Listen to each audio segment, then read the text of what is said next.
Ito guys, ayan, signal number 9 guys, ang bagyo dito sa Hong Kong. Kami po ay bumaba to feel the wind. Ganun ba yon? To feel the wind. Ayan hindi pa rin siguro dito ang sentro ng bagyo, kaya ayan guys. May mga naglalakad-lakad din kasi gusto din nilang ayan yan. Dito tayo sa baba lang namin to guys. Maganda nga sana sa seaside, sa seaside sana ang magandang puntahan pag ganitong may bagyo. Kaso walang masakyan guys. Ayan. Ito tayo, yan.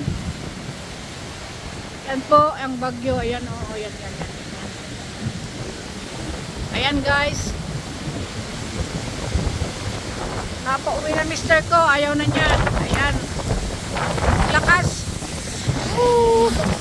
Walang masyadong mga sasakyan guys. Stop na pati mga train. Stop na pati mga train. Ang lakas-lakas ng ulan guys. Ang lakas-lakas ng hangin. Hindi masyadong ulan, sorry.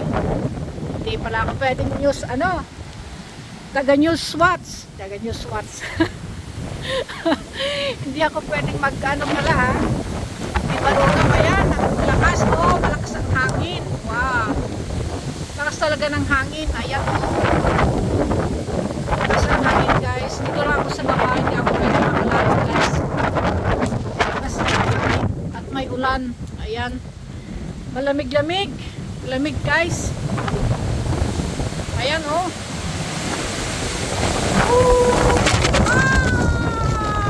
Ay, malakas pala. Malakas din. Ayun, check akong natumba. Sa lakas din ng hangin. Ayan. Ayun.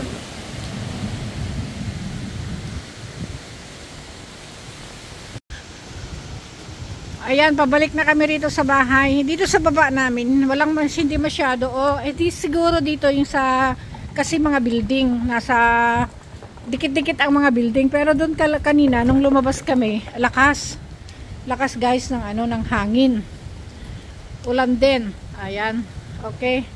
Pataas na kami. Pauwi na kami kasi hindi pwedeng magtambay. Malakas-lakas ang hangin dun sa labas. Kung dito naman hindi natin masabing signal number 9 ang bagyo kasi wala nga. Tignan nyo. Ayan. Okay. Thank you guys for watching. Thank you very much. Love you all. Thank you.